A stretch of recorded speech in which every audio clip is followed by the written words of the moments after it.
And y'all, this test has 20 questions on it. So they're pretty much exactly like this review. They're just going to change your numbers up. So the first one wants me to use an end behavior diagram to describe the end behavior of the given function. So MATLAB will give you these 4 choices.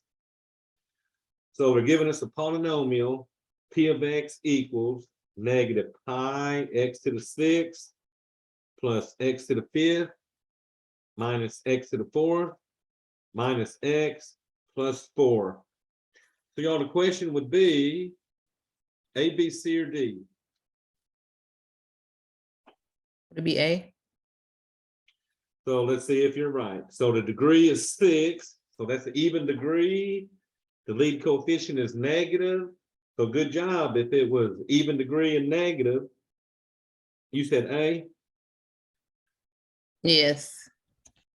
And there you go. Both sides will be down. Okay.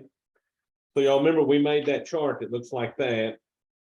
Even degree, negative, both ends were going down. Good job. And number 2 is the same thing. They're giving us the 4 pictures here. So they're giving us f of x equals negative 3.2 x to the 4th plus x to the 6th plus 0.7 x to the 7th. So once again, A, B, C, or D.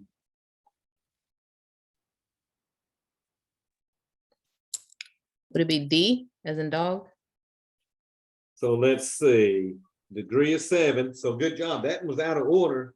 So that's an odd degree with a positive lead coefficient. So it's going to go uphill left to right. So D is definitely right.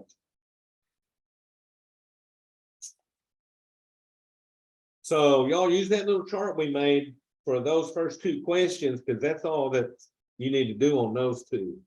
Now 3 wants me to find the zeros of the polynomial function and state the multiplicity. Well, y'all remember that 5 sitting on the outside as an exponent, that's going to be your multiplicity. So to find the zeros, you take the actual factor, which is x squared minus 9, and set it equal to 0. So since I don't have an x term in the middle, I'm not going to use the quad or factor it. I'm just going to add 9 to both sides so that I get x squared equals 9. Then I'm going to take the square root of both sides so that my x will equal square root of 9, remember, can be a positive or a negative 3. So your zeros are going to be +3, -3, and they're both going to have a multiplicity of 5 since that's that exponent sitting outside. So y'all, we would come down and on that one, and they're using the plus or minus, so that's all we got to do. And then remember, each had a multiplicity of 5. All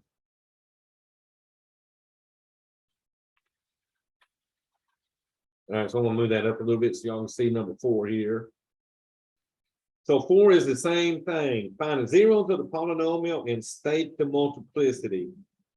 So we got a f of x is equal to -2 times x minus 2 to the 4th times x plus 5 to the 2nd times x to the 3rd. So remember, the multiplicities are the exponents on the outside. Since the -2 does not have a variable with it, you can scratch that -2 out of there. Our zeros are going to be coming from the ones that have the factors in the variables, okay? So set each of these factors equal to 0. So we'll have x minus 2 equals 0, x plus 5 equals 0. And the last one, since that's just the x, you're just going to set the x equal to 0. So remember, these are the factors, and the zeros are basically just going to have opposite signs. So when you add 2, the first 0 is going to be a +2. Second one, we'll subtract 5 and get a -5. And then my other 0 was 0. So y'all, let's fill this in. This one says the 0,2 has a multiplicity, what?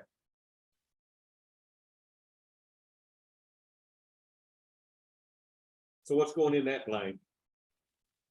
Would it be +2? Well, remember, that is the 0, +2.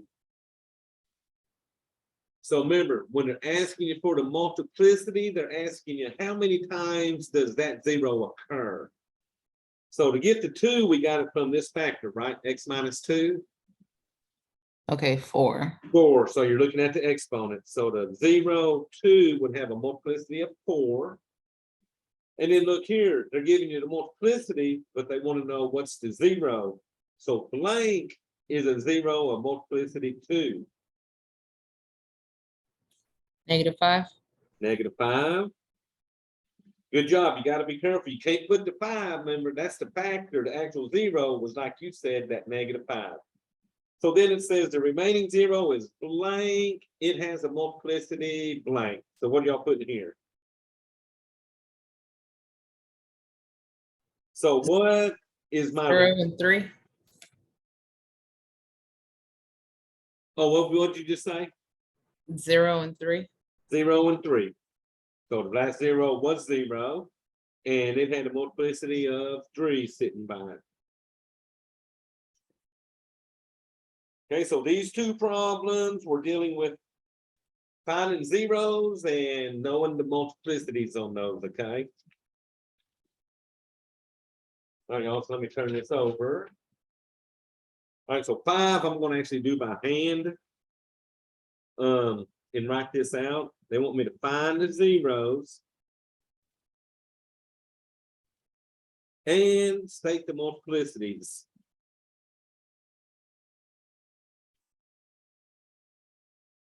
Oh, let me let one in real quick.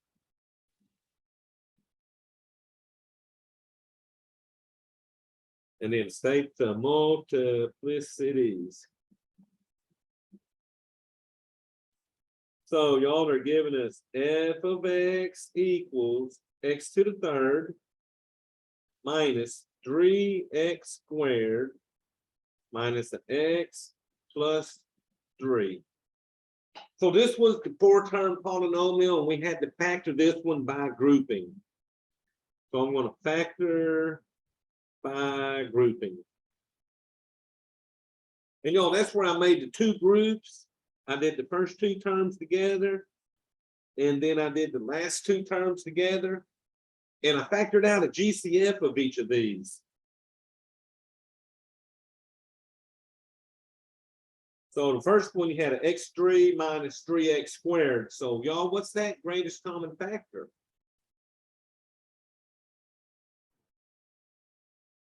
X squared. Okay, so we're about to factor out that x squared in a second, see what goes into parentheses. The second GCF has to have the same sign as the third term. So since that x is negative, the second GCF will be negative. So what can I factor out of an x and a 3? 1. Now, y'all, here's the thing I've noticed. I've done this problem a lot of times. Y'all's GCF will probably be an x squared just like mine, and your GCF will probably be a -1 just like I got. For some reason, the only things they change on this problem are the 3's. They make them different numbers, and that's all I've ever seen them do to it. All right, so we got to figure out the parentheses. So the x to the third divided by the x to the squared leaves you an x minus the 3x to the squared divided by x squareds. X squareds cancel, and that leaves you a 3. Now, all you're doing to these two, since you're dividing by -1, is changing the signs. So the negative x will become a positive x. The positive 3 divided by -1 makes that a -3. So remember, the parentheses gotta match at this point. So y'all, I'm pretty sure y'all are going to be x squared, x minus some number, -1, x minus that number. So now we put them in parentheses. So the first parentheses will be the stuff on the outside. That's going to be the x squared minus 1. So it's like now you're putting both the GCFs in the first parentheses. The second parentheses will be everything else. So since the x minus 3's match up, those become my second parentheses. Now, if you was to FOIL it, you still got an x squared times x like this had, x squared times negative 3 like this had, and then the negative 1 times the x like we have here, negative 1 times negative 3 like we have here. So you're sort of pulling out parentheses as a GCF in a way.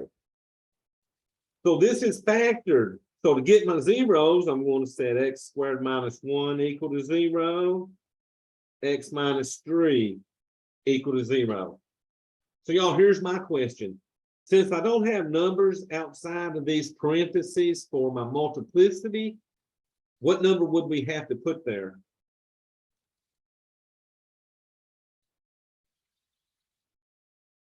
One. So yeah, this like both of these have a 1 there. So that means my multiplicities when I'm done will be that 1, okay? So this one, since there's no x in the middle, I'm just going to add 1 and do square roots. So square root of x squared will equal to square root of 1. So that's going to give me x equals plus or minus 1. The second one, all we got to do is add 3. And we get x is a positive 3. So your zeros are going to be 1, negative 1, 3. All have a multiplicity of 1, because that's the exponent we said was going to be by our parentheses. So y'all, that's probably the trickiest one, but remember, I'm pretty sure you're going to have the same exact factor as I had here, and then you're going to have x minus some number here. I don't know what number they're going to give you, but I'm pretty sure that's the only difference on this question, okay?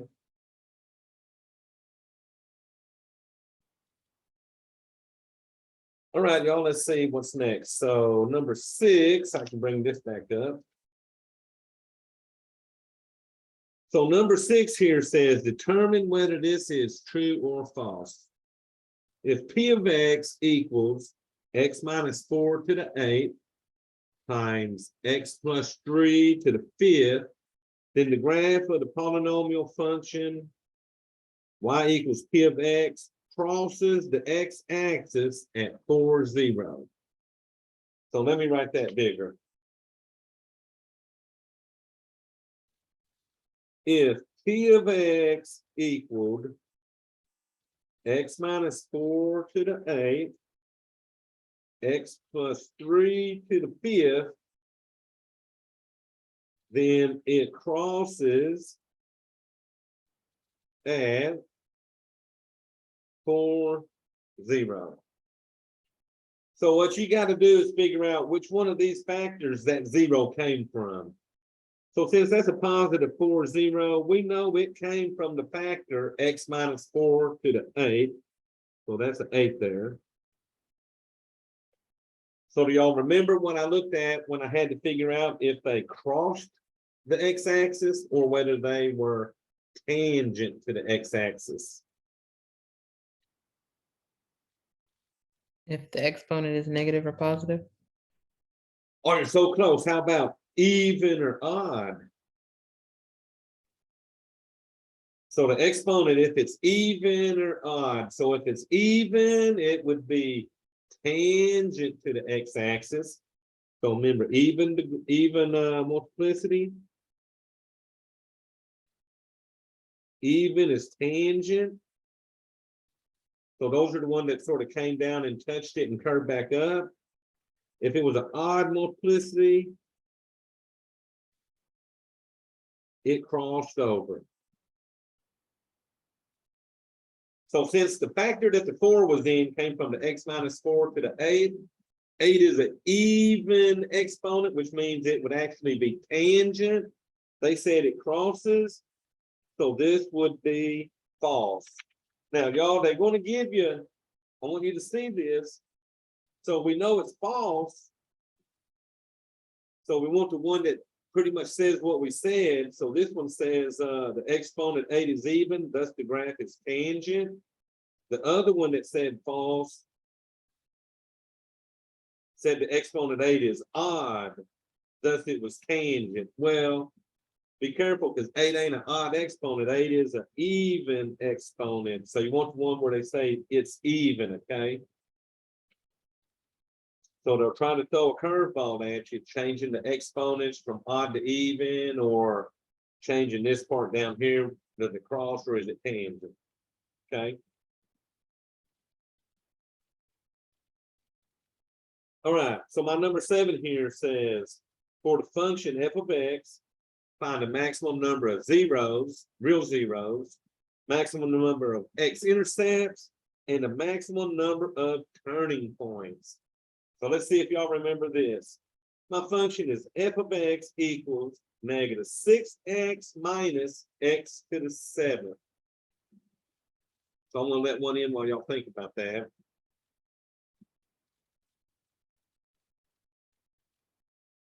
So how many maximum real zeros is there, y'all?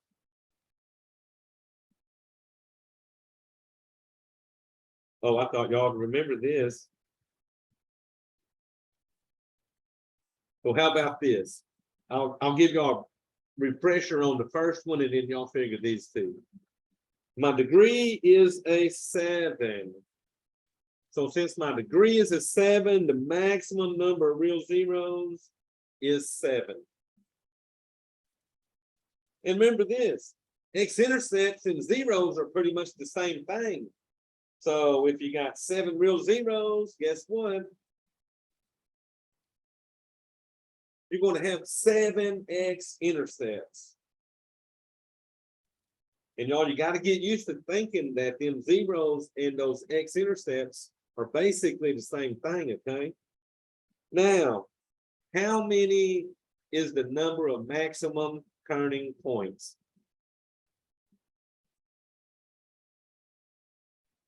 Would it be -6? Oh, you're so cool. How about just a regular 6? So equals the degree, equals the degree. The turning points is the degree minus 1. So you're going to have 776, 887, 554. The first two are going to match. The turning points will be 1 less, okay? So y'all remember that. That's a good one to get right on here, okay? All right, 8 wants me to choose a graph here.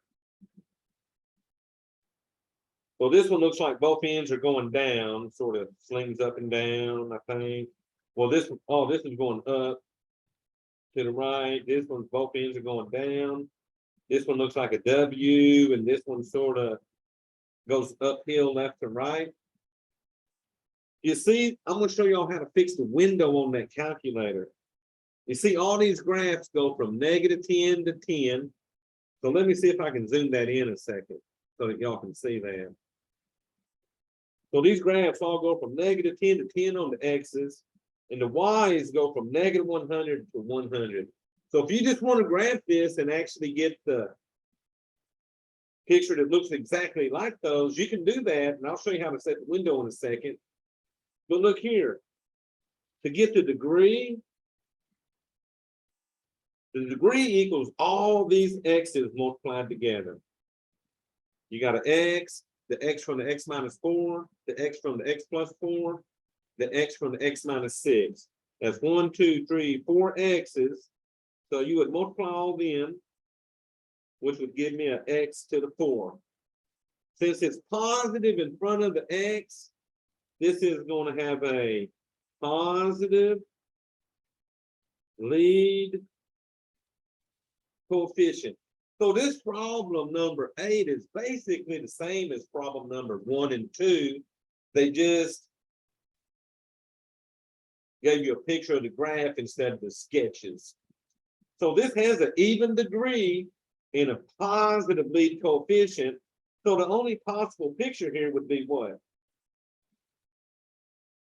Would it be A? Oh, A looks close, but A looks like it's up. A looks like it's going up, down, and up again. So we're going to go graph this real quick. So let me go graph this and then we'll pick it out for sure. So I'm going to share my calculator. All right, so let me go to y equals. And that was an x times parentheses x minus 4.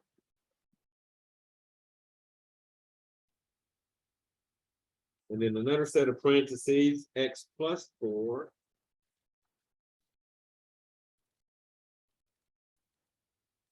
And then finally, my last set of parentheses, x minus 6. Now, I want my graph to match their graph, so I'm going to go to the window. So you're going to hit the window button.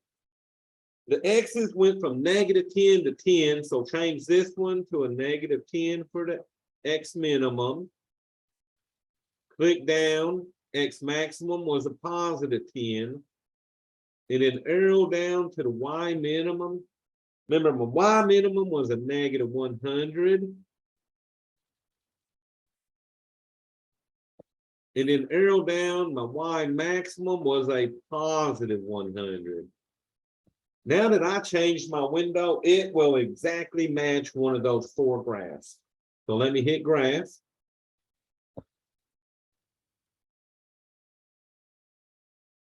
All right, so y'all see what we got there, right? Almost looks like a W. So let's go back to the paper now. So y'all knowing that, A, B, C, or D?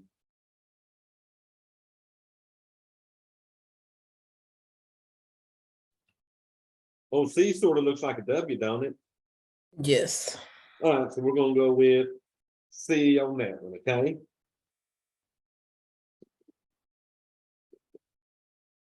All right, here's another one. I'm going to show you how to set the window on this one. So I got 4 pictures, A, B, C, or D. And these almost look like the basic graphs. Although 2 of these are matching up, C and D. And I've noticed on number 9, every time these graphs matched up, it was one of these 2 graphs. I just got to figure out which one. So it's got an odd degree of 3, a positive lead coefficient.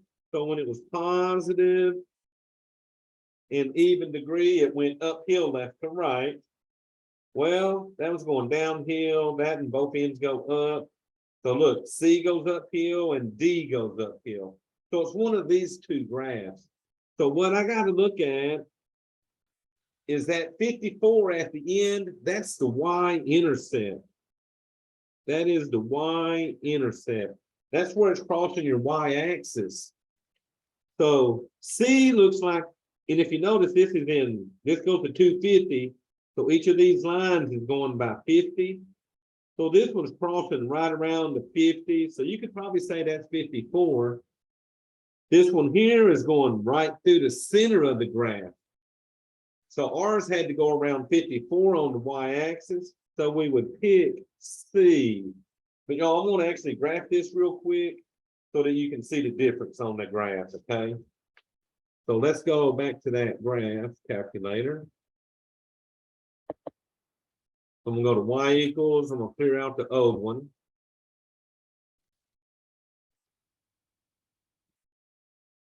So this one was an 8x to the 3rd.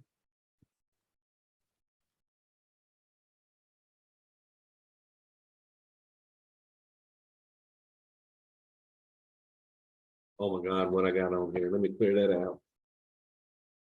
8x to the 3rd minus 6x squared minus 72x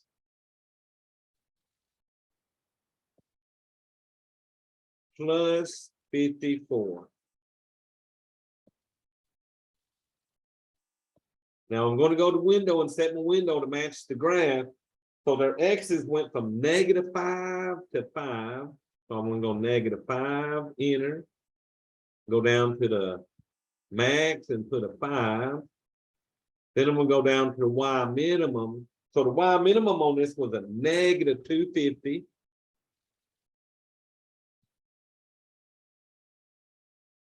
And then arrow down to the y max, that was a positive 250. So you match the window with what their graph has on it, and y'all watch this, we'll hit graphs. And notice on this graph, it's above the origin, about like we had on our picture. So I would definitely on that pick my picture C. But see, you got a little space right there between that and the origin.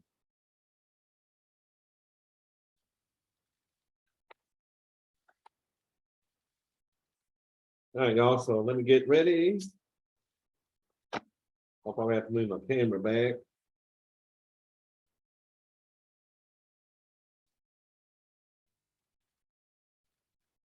All right, number 10, using synthetic division.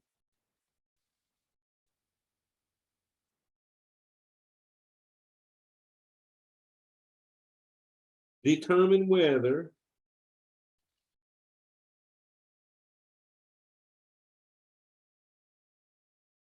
the numbers are zeros.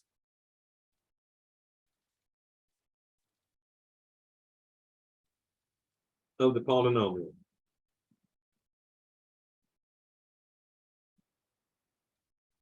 All right, so they're giving me a -1, comma 1, and then a semicolon.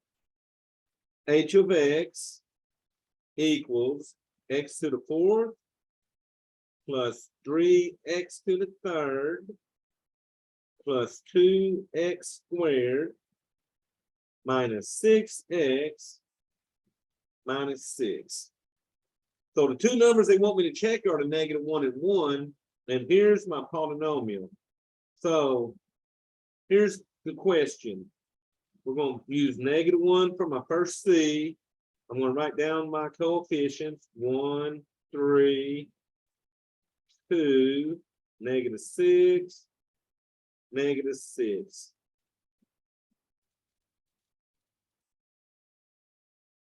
So here's a question. If this -1 is a 0, what will that remainder be? 0. It's got to be 0. Good job. So these will be like a yes and no question for each one of these, okay? So then you would do the same thing with the positive one. You got the same numbers, 1, 3, 2, -6, -6.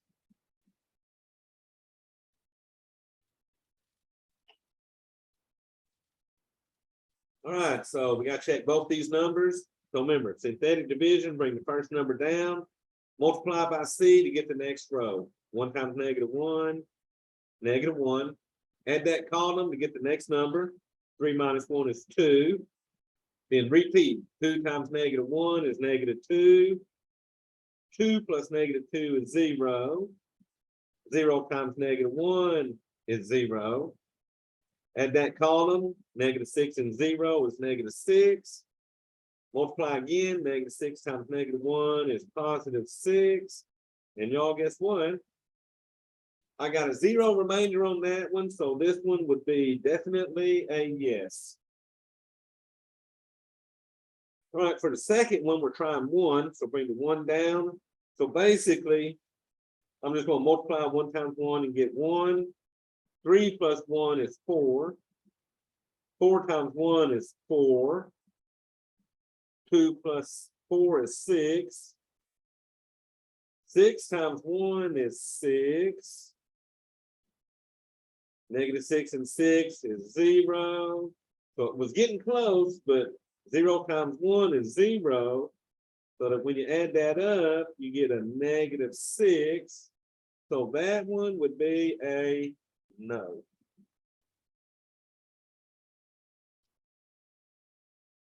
So 2 for sure, knock them out with that synthetic division and be done. So then here comes the foiling part of this test. So they want me to find a polynomial degree 4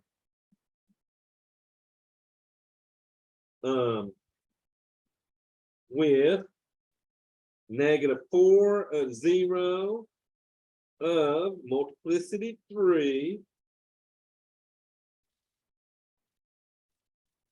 and 0 of 0 of multiplicity 1.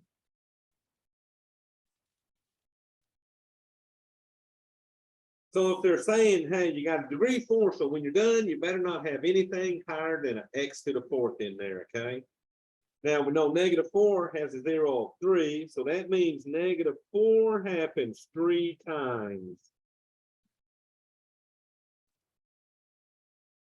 Then it says, hey, 0 is a 0 of multiplicity 1.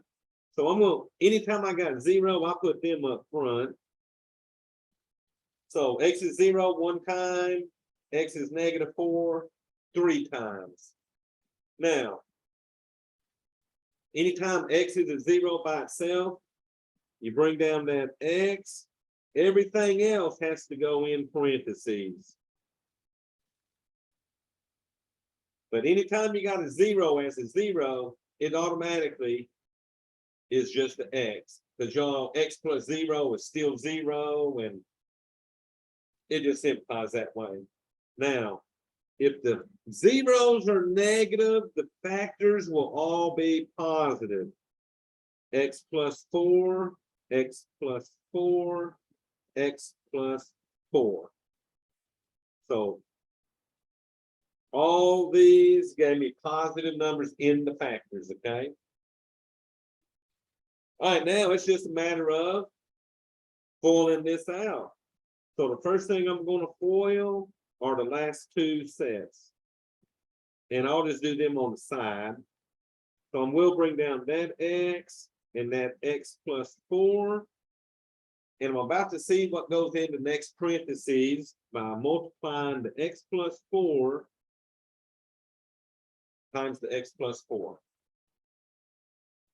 All right, so that gives me an x squared plus 4x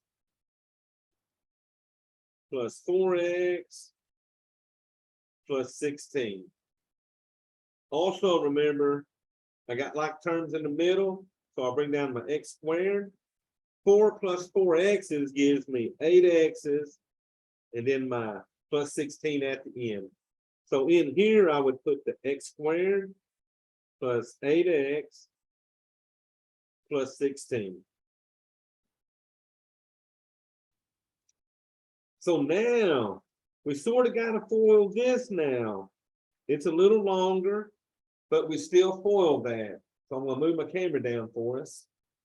And on the side, I'm going to foil that. So I will have my x brought down, and then we'll figure out what goes in the next parentheses. So we're going to do the x plus 4 times x squared plus 8x plus the 16. So you multiply the x times all 3 of these. So x times x squared is an x to the 3rd. X times 8x is an 8x squared. So I'm just adding x's to everybody, it looks like. And then the x times 16 is a 16x. So I distribute the x through. Now I'm going to distribute that 4 through here. So 4 times x squared is a 4x squared. 4 times 8x is 32x. And then finally, my 4 times 16 is 64. And y'all, at this point, you definitely want to add your like terms. So bring down the x to the 3rd. I got the 8x squared adds to the 4x squared and gives me 12x squared. The 16x will add to the 32x. So 16 and 32 will give me 48 x's. And then at the end is the 64. So now I'm putting that up here, x to the third plus 12x squared plus 48x plus 64. So now that went right there.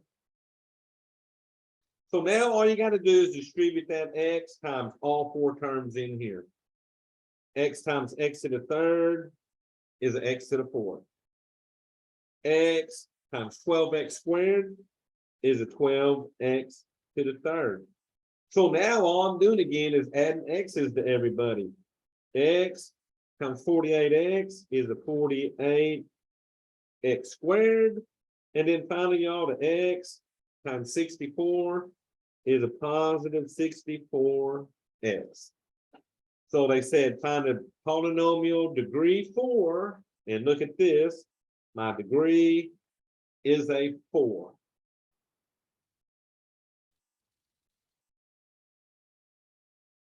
So number 11, you definitely, there's two on here where you got to do a lot of foiling. So number 11 was one of them. So y'all, this question's on y'all. Oh, I'll just bring my paper back, my bad. So y'all answer this one. Suppose a polynomial function of degree 4, so they're telling you it's a degree 4, with rational coefficients has the following given numbers as zeros. They want me to find the other zeros. So remember, since that's a degree 4, there's got to be 4 zeros when we're done. So they gave me an I, and then they gave me 4 minus square root of 5. So the question is, what are the other zeros? So do y'all remember these ones?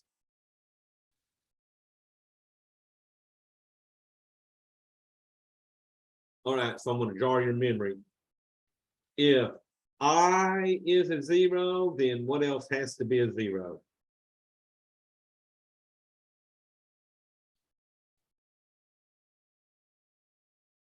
Was it -1? Well, not -1, but negative I. Remember, the i's come in conjugate pairs. So if I is a 0, then automatically negative I is a 0. If 4i was a 0, then negative 4i would be a 0. So now this one says 4 minus square root of 5. Well, if 4 minus square root of 5 is a 0, then that means 4 plus square root of 5 is also a 0. So y'all remember on 12, all you're doing, you got 4 zeros and they're giving you an imaginary 0 and a radical. Change the sign of the imaginary, change the sign of the radical part on that second number, okay? Now, let me write this one down for, what's this, 13.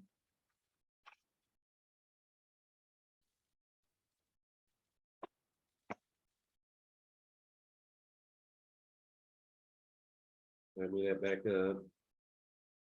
Okay, also 13 says, find a polynomial lowest degree.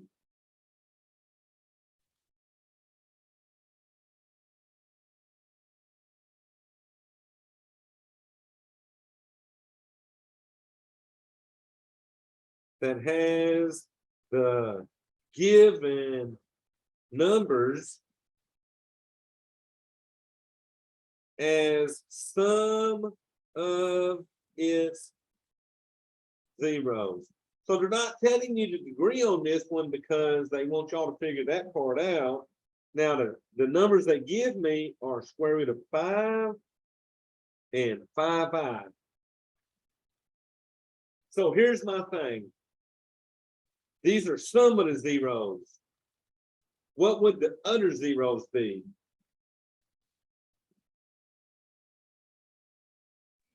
-5i and these Negative square root of 3.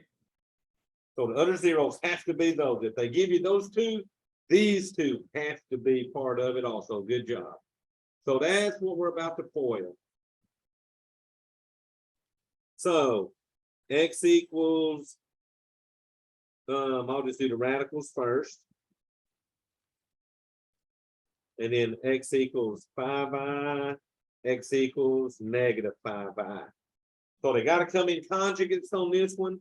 So now all these have numbers or radicals or something. So we're going to put 4 sets of parentheses because we got 4 zeros. Now change the sign of them when you put them in parentheses. So the positive becomes a negative, negative becomes a positive. Same thing here. This becomes a negative 5i.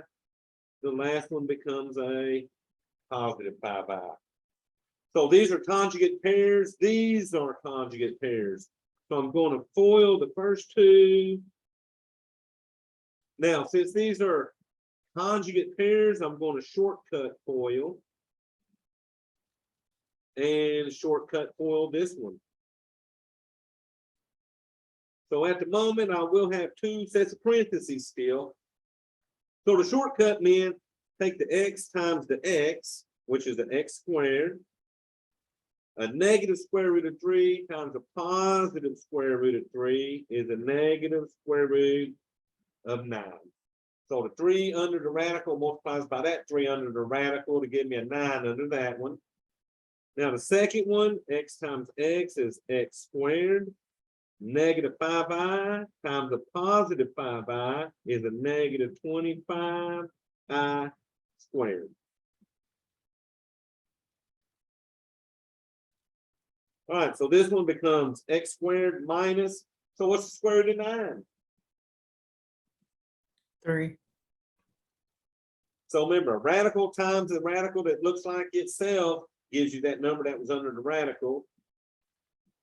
So let's see, do y'all remember what the I squared equals? Positive 25. Oh, good, because that means I squared is what, negative 1? And if you take that I squared and replace it with negative 1 times negative 25 makes that a positive 25. Woo, good job. Now, radicals always end up minus.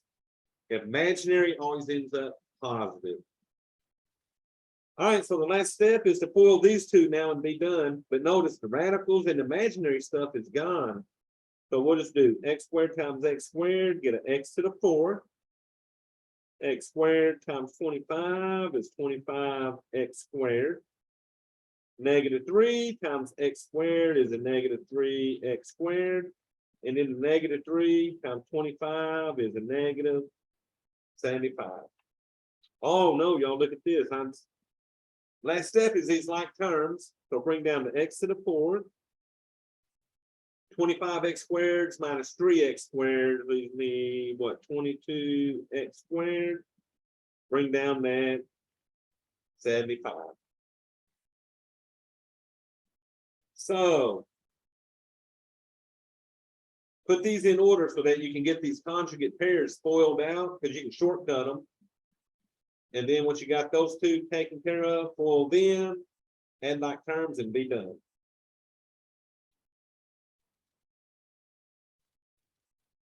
$14 says the polynomial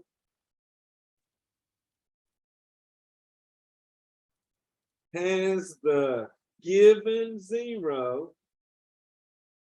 They want me to find the other zeros. So they're giving me f of x equals x to the 3rd plus 8x squared minus 2x minus 16, and then a semicolon, negative 8. So that means the first zero they're giving me is that negative 8. So when we set up our synthetic division, we're going to start with negative 8. Now remember, this has the degree 3, so that means you got 3 zeros. They're giving you 1. We got to find the last 2, okay? But to do that, we got to divide this one out. So let's go to our numbers. 1, 8, -2, -16. Now I do know this. Since they told me this was a 0, when I do this synthetic division, I better get a 0 right there, okay? Now, once I get my 0 there, I'll have 3 numbers here for my quotient. Those 3 numbers I can solve to get the last 2. Okay? So let's knock out the 8 first. Bring down the 1. 1 times -8 is -8. 8 and -8 give me 0. 0 times -8 is 0. -2 plus 0 is -2. And y'all, -2 times -8 gives me a positive 16 with a 0 remainder. Now, if you got quad formula on your calculator, those 3 numbers would be A, B, and C. But remember, these 3 numbers tell me that I got 1x², 0 x's, -2. So to find the last 2 zeros, I'm going to set that equal to 0. And all of these ones I've seen, they've had a 0 in the middle, so you'll end up with an x² minus some number like I am. Solve that by adding 2 to both sides. x² equals 2, do square roots. And remember, x will be a positive or negative. Oh, y'all look at that. I can't do nothing to that square root of 2, so x will be a positive or negative square root of 2. So then MATLAB will only want the other zeros. It does not want that -8 in this answer. It wants a square root of 2 and a negative square root of 2. Or you can do the plus or minus square root of 2 for that one, okay? So altogether we had 3 zeros because that was a degree 3, okay?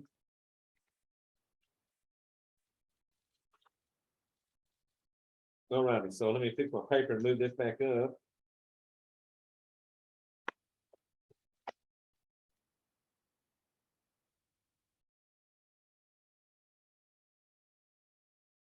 Okay, so that should be, what's next? 15. Find the domain. Now this domain wants it in set builder and interval notation.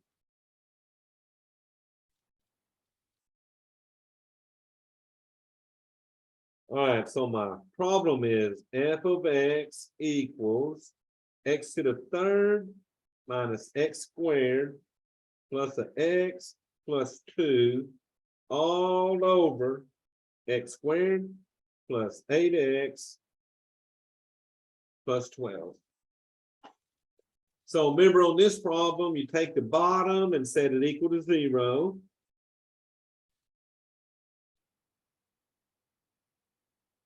Now, since that's 3 terms, I'm going to factor this one. But you could use the quad. On quad, put a 1, 8, and 12 for your A, B, and C. All right, y'all, let's see what we get. X and X. What will both these signs be inside these factors? Positive. Because the last one's positive, they're both the same as the middle.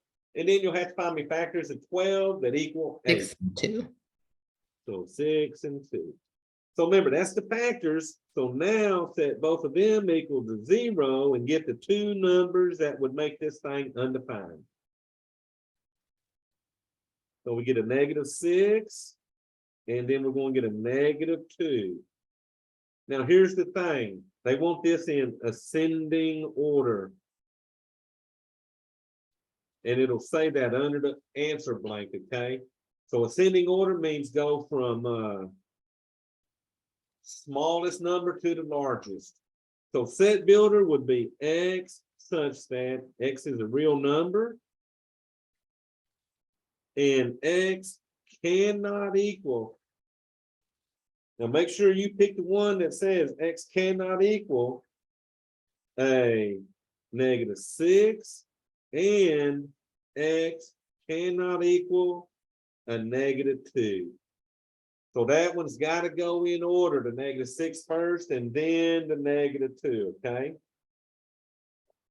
Now, interval notation would be starting at -infinity till you hit -6, union around -6 till you hit -2, and then union around -2 till you hit positive infinity.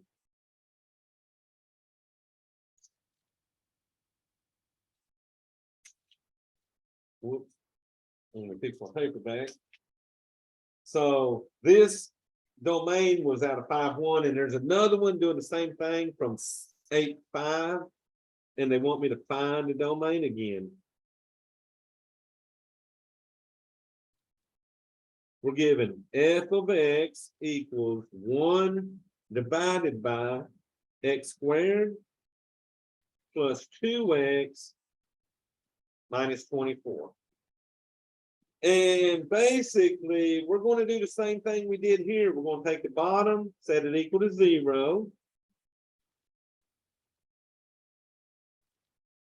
But y'all, the difference on this one, they only want interval notation. They don't want the set builder notation. So this one only wanted interval notation. So I will factor this one, x and an x. But if you want to, use the quad 1, 2, -24. So what signs would y'all put in this one? -4 and 6. Oh, what y'all just say? -4 and 6. Okay, so you got a negative and a positive. Good job. And then factors of 24 that gave me 2 were +6, -4. Good job. So the larger factor always had that same sign. Well, y'all getting better because y'all are actually giving me the whole factor now. All right, you also change the signs. So I get x is a +4. X is a -6. So interval notation only. So -infinity. Let's see, we hit -6 first. Union around -6 till we hit the 4. Union around the 4 till we hit positive infinity.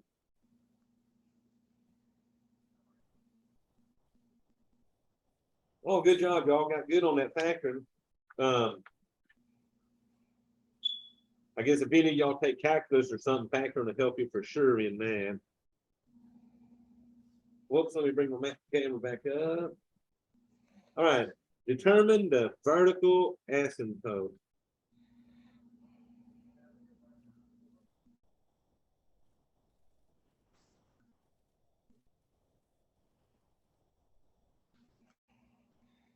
I got it. F of x equals x to the 3rd over 3x to the 3rd minus x squared minus 52x. So on vertical asymptotes, when you got variables on top and bottom, you sort of need to factor the top and the bottom to see if there's any common factors. So x to the 3rd basically is an x times an x times an x. So now let's work on the bottom. 3x to the 3rd minus x squared minus 52x, set that equal to 0 on the bottom. So since that's the x third, your first move would be to factor out an x. Pull out an x as a GCF because all 3 of these have an x. So what I'm doing is I'm going to factor out that x. So now you divide all 3 of these by the x to see what goes in our parentheses. So that's going to be a 3x squared minus an x minus 52. So now this part does not have the GCF no more because we got it factored out. And y'all look at this. At this point, this factor of x will cancel with the factor of x from the top. So since this X cancels with one of these X's, it cancels out that vertical asymptote. And y'all are going to cancel out the same X on y'all's problems, okay? So now what I got to do is factor this part or use the quad. So I'm probably going to run that with the quad real quick. A would be 3, B would be -1, C would be a -52. So here goes my quad. X equals -B, which is -1, plus or minus square root of B squared, which is -1 squared, minus 4 times A, which is 3, and C, which is -52. All of that over 2 times 1. All right, so the -1 makes that a +1, plus or minus. -1 squared is a +1. No, this side has 2 negatives. It's going to make it positive. All right, so now let's see what we get here. 4 times 3 is 12. 12 times 52. Let's see what that gives us.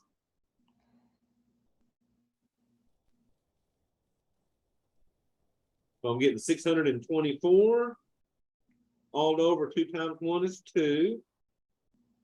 So y'all just going to keep on going. I get 1 plus or minus square root. That's going to give me 625 over 2.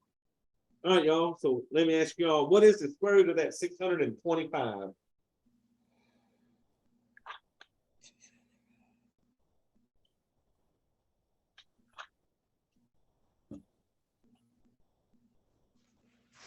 Oh, y'all got a calculator. 25. So 25, good job. All over 2. So now let's get our first answer. First answer will be 1 plus 25 over 2, which will be 26 over 2, which gives us 13. So I get an X equals 13 for one answer.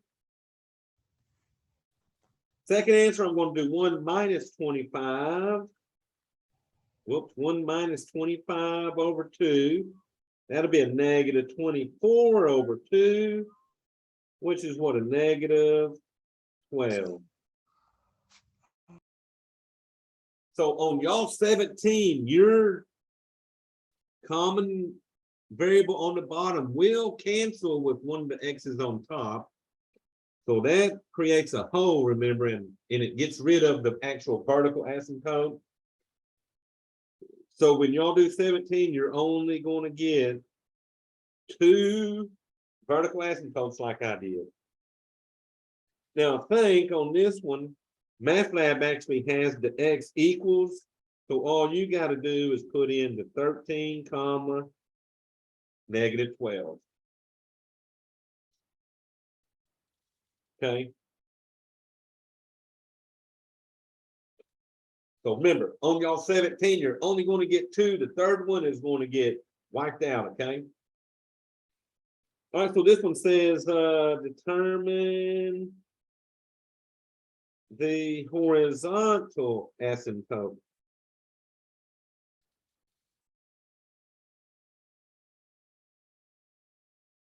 So let's see what they're giving me. They're giving me f of x equals x squared minus 5 over 2x to the 4th plus 7. Now remember, vertical asymptotes are x's, horizontal asymptotes will be y equals some number.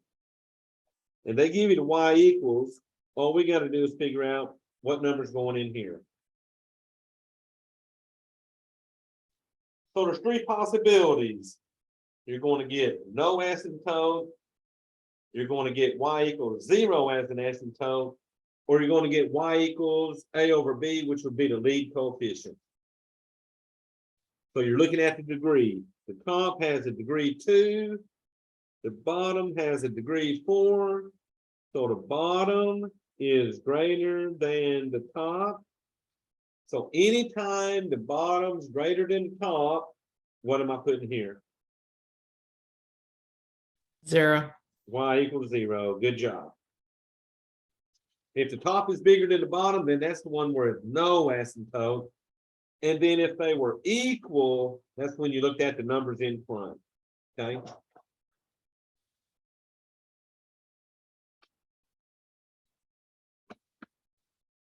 All right, y'all. So just 2 more, and it's doing the brand new stuff we did with 8-6. So 19 says solve the inequality.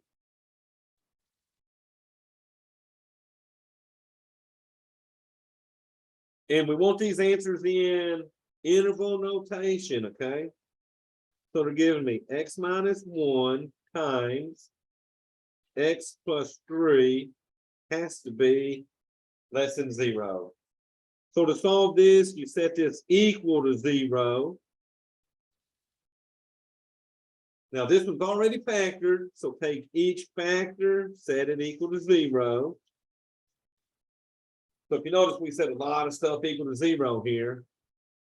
So to get the first solution, I get x is a positive 1. Second solution, I get x is a negative 3. So once you got the 2 solutions, you made a number line with the negative 3 and the 1. Then you had to test a point. I always test 0 because I know that that 0 is going to be in between negative 3 and 1. So I'm going to test 0 by putting a 0 in and seeing if this is true. So I get 0 minus 1 times 0 plus 3 has to be less than 0. So is that true or false?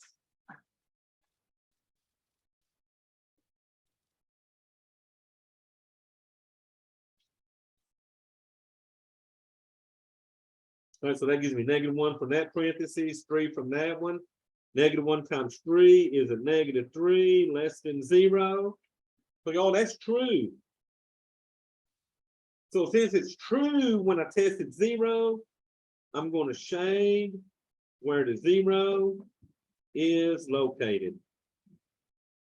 So 0 was in the center. So here's my negative 3 and 1. So since 0 was in the center, I only shade where the 0 was located. So this interval will be only from negative 3 to 1 in my answer. So interval notation, my last question for y'all would be, would y'all use parentheses or brackets? Use brackets on the, actually, no, it's parentheses because it's Yeah, parentheses. no because equals. no equals under that, right? So definitely parentheses, and you would go from negative 3 to the 1 and be done. So y'all remember, no equals, it's parentheses. If I put an equal under that and made it less than or equal, then it would be the brackets.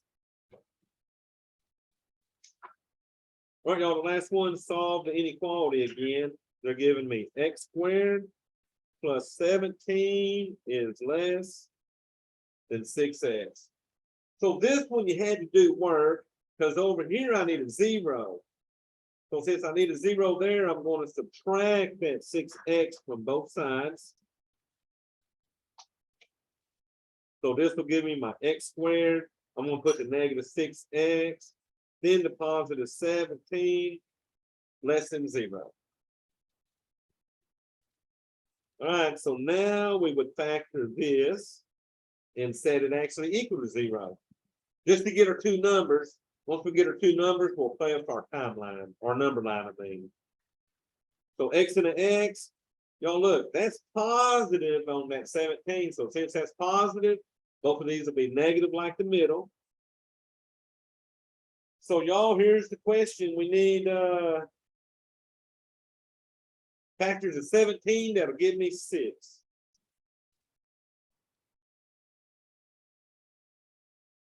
There isn't any, only 1 and 17, right? So that's it. So this one does not factor. So since it does not factor, remember in math lab, you have to choose the no solution, which is a 0 with that line to it, okay? So most of the number 20s that I seen like this one, you'll have an x squared plus some number, probably less than some x. Y'all, every one I've done does not factor, so it's the no solution empty set, okay? So just be careful on these.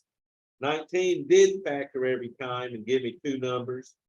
20, really a lot of times that number's prime, and there's no way to actually get that middle on it, okay? So y'all, that is that test. 20 questions, just like the study guide, pretty much the same order.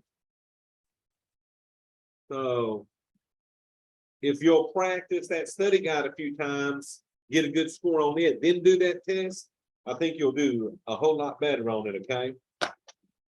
Also, remember to email me or send it on my phone, the bonus questions, because that's worth 5 points on the test. So if you get them 5 points, it helps out if you have lower tests in there also, okay?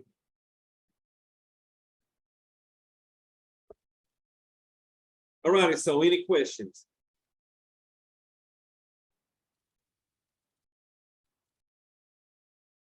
So Pierce, it was nice meeting you today.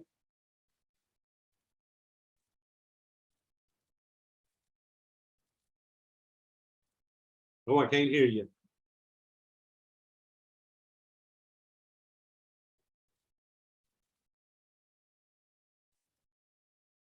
All righty, y'all, so let me stop our recording.